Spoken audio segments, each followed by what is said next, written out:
watching Sunday Sound Off with Frank Boal. And welcome back to Sunday Sound Off. Our first hot topic of the night. I heard this on Soren Petro's show, Sports Radio 810. Why isn't sporting held to the same standards as the Royals and Chiefs, and even to all the college teams in this area? TJ, why is that? Well, I think more so than anything else, it has to do with the fact that they don't have the same longevity. They don't have the same tradition that all these other teams here locally do have.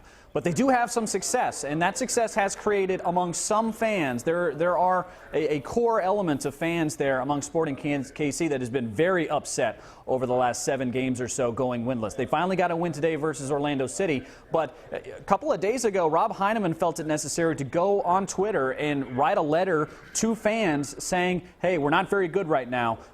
We're going to get better. This is unacceptable to us just as it is to you. And I think that in and of itself speaks a lot to really how many fans are upset with what was going on. But I put it this way, there are teams you trust in, there are teams you hope for. I've always thought of Sporting KC as an organization that you put trust in because you know they're going to get it figured out. I was maybe a little bit concerned they were getting a little bit older, but I think now, moving forward, they're in a good spot, and I think Peter Vermees and Rob Heineman are good at their jobs and will get it figured out. Blair, what do you think about the standard we hold? You know, if the Chiefs had lost 6 in a row or 7 in a row, like they did last year, we're ready to fire everybody. Sporting just sort of keeps going. Yeah, and look, we're still in Royals freakout factor right now, right. And I think that's maybe part of the reason that we don't have the same spotlight on Sporting because of the way the Royals are playing right now. Look. The Sporting won today. Peter Vermees got his 100th career victory, including postseason, postseason games. Sporting has been to the postseason for 5 straight years, 5 straight winning seasons, an MLS Cup. Is it 3 U.S. Open Cups? They have established a level of success. Going to the games at Children's Mercy Park is such a joyous thing, a spectacle, really. I think TJ makes a good point that they haven't been around long enough to become really established, firmly entrenched in the sporting conscious here in Kansas City. But I think if this had gone on, if they had lost today to Orlando City, I think you would have heard a little bit more outcry over the progress of this team.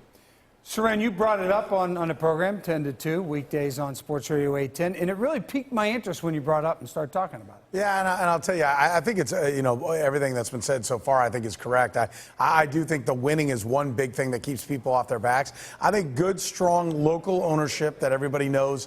They put their money up and kept the team there, poured money into a great stadium, haven't been hitting the taxpayers up to build all their facilities. I think that's all a popular part of it. But let's be honest. For most of us in this business, soccer is new, at least new when it comes to covering it. I played it as a kid. A lot of people played it as a kid. But as far as covering it and making it a mainstream topic, I think we're new to it, and we're less likely to just jump in and guns blazing and take shots at everybody because I don't think we feel like we're as strong on the subject as we are other sports. Now, I think that's something that a lot of other media people wouldn't admit to. TJ, I know Blair would. No way TJ's going to admit to it. No, I'm just kidding. But no, I think in general, all of us, I think it's a sport we're new to, and therefore we maybe tiptoe around it more than we would other sports. Soccer hadn't been invented when I was a child. So, okay, here's our second hot topic of the evening. What kind of impact will this FedEx-Memphis marriage have on Big 12 expansion, if any? We talked about the expansion possibilities last week, Blair. Where are we here? Well, this was interesting to me. It's you're right. We talk about Big 12 expansion all the time. But we don't talk in terms of a Fortune 500 company from one of the prospective cities offering hundreds of millions of dollars to basically buy their way into the Big 12. That's kind of an interesting concept to me. That's one that the league probably is going to listen to. It's been such a bizarre few months. You've got the two most vocal people in the Big 12 expansion discussion is Commissioner Bob Bowlesby and then Oklahoma President David Bourne, and they each set the tone with their comments. It's, we're not interested in expanding. We are interested in expanding. We're not. We are. And it's hard to know where everybody is. It's like a toned tennis match. You're going back and forth with, what these guys are saying. But this is interesting. I think this is the Big 12 athletic directors and presidents meet in Dallas in a couple of weeks, and I imagine that a sponsor that would interested in sponsoring the championship game that can spend that kind of money they buy a seat at the table of discussion for expansion. Saran? Well, we know they're going to expand. It's expand or go away for the Big 12 as far as I'm concerned. And look, it's like the new kid at school. He looks around, everybody's clothes is different. That first day of school, by October, he's wearing the same clothes as everybody else. You look around college athletics right now, everybody's 14, 16. At least the power brokers are 14 schools looking at 16. The Big 12 has to get there. They will get there. And money is why they're doing all this. Look, they're talking about that if they need the expansion to have a network to fill the inventory, because it's all about the dollars. If somebody says they're going to write hundreds of millions of dollars worth of checks, they're going to listen. Plus, Memphis has got a good basketball brand to it. They've played pretty good football here of late. It's not that far travel-wise. It makes sense, especially if somebody's going to flip the bill and put money in everybody else's pockets. Let's be honest. They're all greedy pigs. DJ, I will second you greedy that. pig. I will second that. They are all greedy pigs. That's exactly what this FedEx thing is about. It doesn't matter who they add. They just need to add 2 teams. So why not take the crazy FedEx guy who's willing to give you a couple of $100 million to get his school into it? Sure, you take the money. But I think we need to just sit back for a moment and realize this is just another example of the rampant cronyism that is in college athletics. This is the reason why they make the decisions that they make. Can they get the money that they want to get? Do they go to the Fiesta Summit? They get money from the Fiesta Bowl. They get put up for a nice weekend at the Biltmore Hotel, so they make decisions that favor the Fiesta Bowl. Well, of course they're going to put Memphis in if they're offered that kind of money. I mean, obvious. Okay, and our final hot topic, should kickoffs be eliminated at all levels of football? I know Pop Warner's going to eliminate for their youngest divisions, but what do you think about that, Saran?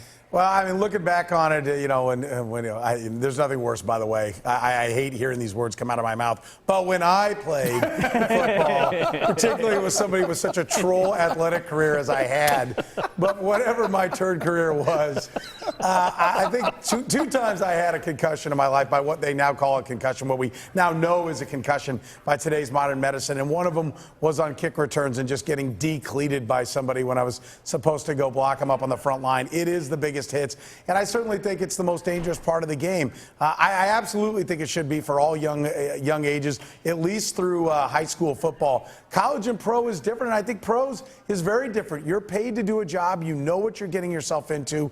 You have a union to protect you. I think that's up to the NFL Players Association to collectively bargain, and not for me to say. You want me to make the decision, though? I would say you got to protect them from themselves and take it away so that those hits are gone. TJ? Yeah, look, during brain development, those most important years, I think that you should not have kickoffs. But once you get to the NFL, man, not only do I want them to keep the kickoff, bring back the wedge. Bring back everything. I want the NFL's best hits back. Bring everything back about the kickoff. Let's make the sport as violent as is humanly possible for entertainment. We know everything about concussions. None of this stuff is going to stop. So they know what they're getting into. Typical millennial. Blair, what do you think? Flying wedge. I'd like to see that back in football. Hey, look, as long as the Chiefs got in under the gun on this with Niall Davis's kickoff return to open the playoff game last year. So, hey, this Pop Warner thing, it's all about the moms. This is ages 5 to 10, eliminating the kickoff and appeasing parents who are concerned about their kids and should be concerned about their children. You know, in the NFL this year, touchbacks are going to go out to the 25, so to encourage more touchbacks, I guess. But it won't discourage the Chiefs, which they didn't see any depth in the end zone that they didn't think they could bring the ball out on, and they will always return kicks. All right, up next, going to get some final thoughts from our panel. It's time for them to sound off on anything that's on their minds. You're watching Sunday Sound Off.